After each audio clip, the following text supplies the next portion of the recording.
A paz do Senhor, professores e alunos da Escola Bíblica.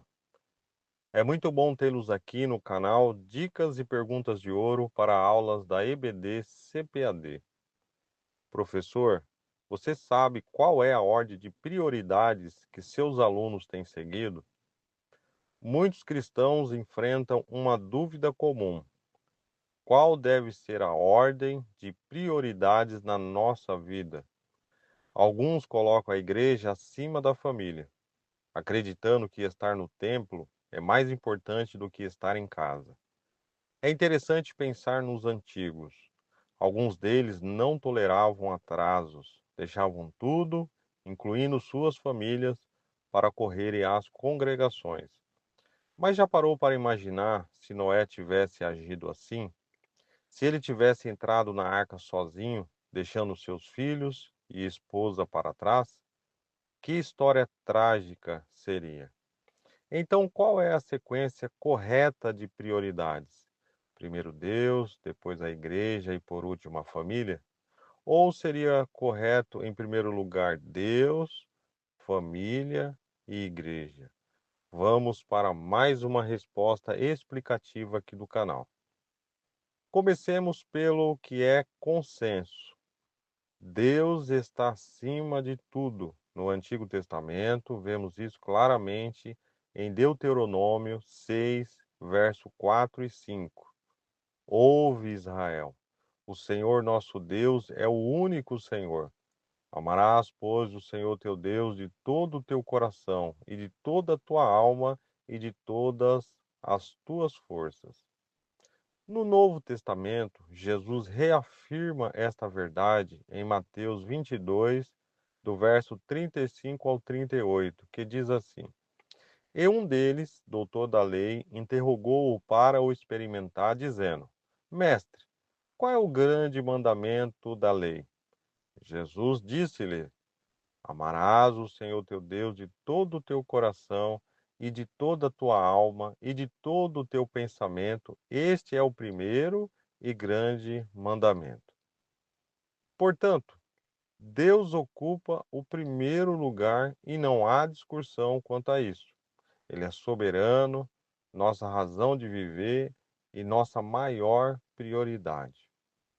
Agora, entre família e igreja, é aqui que o debate se intensifica. Para responder, vejamos o que a Bíblia nos ensina. Primeiro, Deus. E em segundo lugar, nossa maior prioridade é a família. E por quê? Vamos lá. A família foi instituída por Deus antes da igreja. No relato de Gênesis, Deus cria o homem e, ao ver que não era bom que ele estivesse só, cria a mulher, unindo-os em matrimônio. Eles formam a primeira família da história humana. Gênesis 1, verso 27 e 28.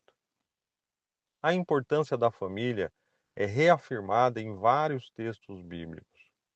Em 1 Timóteo 5, verso 8, Paulo escreve: Mas se alguém não tem cuidado dos seus, e principalmente dos da sua família, negou a fé e é pior do que o infiel. A família é a base de tudo, da sociedade e especialmente da igreja. Se uma família está em ruínas, os reflexos serão sentidos na igreja. Vemos isso claramente na história de Noé, que não só construiu a arca, mas trabalhou para salvar toda a sua família. Ele entendeu que sua missão principal como servo de Deus começava em casa. Gênesis 7, verso 7. A família também é o ambiente onde aprendemos os primeiros passos na fé. Em Deuteronômio 6, versos 6 e 7, Deus ordena: Estas palavras que hoje te ordeno estarão no teu coração, e as ensinarás a teus filhos, e delas falarás sentado em tua casa, e andando pelo caminho, e ao deitar-te e ao levantar-te. Isso mostra que o lar é o primeiro lugar onde o ensino da palavra de Deus deve acontecer. Portanto, negligenciar a família em nome de outras obrigações, mesmo que religiosas, é contrariar a ordem divina. Há algum tempo, ouvi o relato de um gerente da CPAD sobre uma experiência marcante que ele teve ao visitar uma das unidades da antiga FEBEM. Na ocasião, uma rebelião havia ocorrido, mas já tinha sido controlada. Após o tumulto, os jovens internos foram reunidos no pátio, enquanto o estabelecimento passava por uma varredura. Com a devida autorização, ele aproveitou aquele momento para fazer uma pergunta direto aos jovens: quem aqui é filho de crente? Para sua tristeza e consternação, uma boa parte levantou a mão. Ele compartilhou uma reflexão sobre isso. Mencionou que, em sua opinião, um dos motivos para tantos filhos de crentes estarem naquele lugar era a falta de equilíbrio no cuidado com a família. Ele explicou que antigamente muitos pais dedicavam tanto tempo e energia às atividades da igreja que acabavam negligenciando a atenção e o acompanhamento de seus próprios filhos. A igreja vem em terceiro lugar nessa hierarquia. A igreja foi fundada por Jesus e ocupa um lugar essencial nos projetos divinos. Em Mateus 16, verso 18, diz assim: E sobre esta pedra edificarei a minha igreja, e as portas do inferno não prevalecerão contra ela. Ela esteve oculta em Deus. Efésios 3, verso 9 e 10 diz assim: E demonstrar a todos qual seja a comunhão do mistério que desde o século esteve oculta em Deus, que tudo criou por meio de Jesus Cristo, para que agora, pela Igreja, a multiforme sabedoria de Deus seja conhecida dos principados e potestades nos céus. Como o corpo de Cristo, ela é a comunidade onde os crentes se reúnem para cultuar, aprender e crescer espiritualmente. Hebreus 10, verso 25, somos exortados: Não deixemos de congregar-nos, como é costume de alguns. Antes façamos admoestações, e tanto mais, quando vedes que se vai aproximando aquele dia. A igreja é uma agência de Deus na terra. É onde a palavra é pregada com frequência, os louvores são entoados e a comunhão entre os irmãos é fortalecida. Alguns argumentam, mas podemos fazer isso em qualquer lugar, inclusive em casa. E isso é verdade. Contudo, o templo foi criado para esse propósito específico. É um espaço dedicado, público e acessível a todos. Afinal, você deixaria um desconhecido entrar na sua casa para participar de um culto sem ter sido convidado? Na maioria dos casos, não.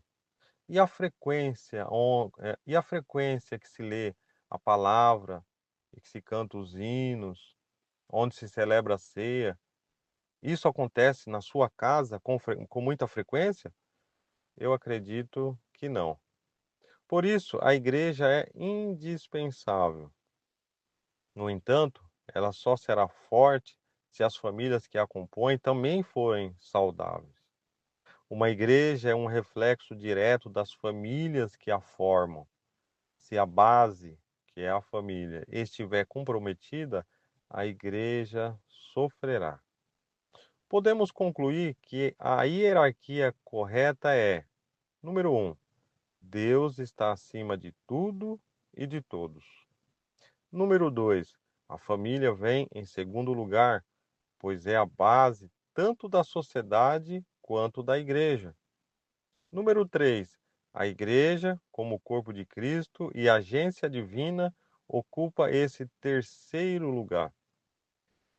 Ter essa ordem de prioridades clara é fundamental para uma vida cristã equilibrada e para cumprir o propósito de Deus em todas as áreas. Lembre-se, priorizar a família não é negligenciar a igreja. Ao cuidar bem de sua família, você está fortalecendo a Igreja de Cristo e glorificando a Deus. E você, o que pensa sobre isso? Concorda com esta sequência? Se quiser, compartilhe sua opinião nos comentários e continue acompanhando para mais reflexões e respostas aqui no canal. Que Deus continue abençoando todos os professores, juntamente com seus alunos, em nome de Jesus. Amém.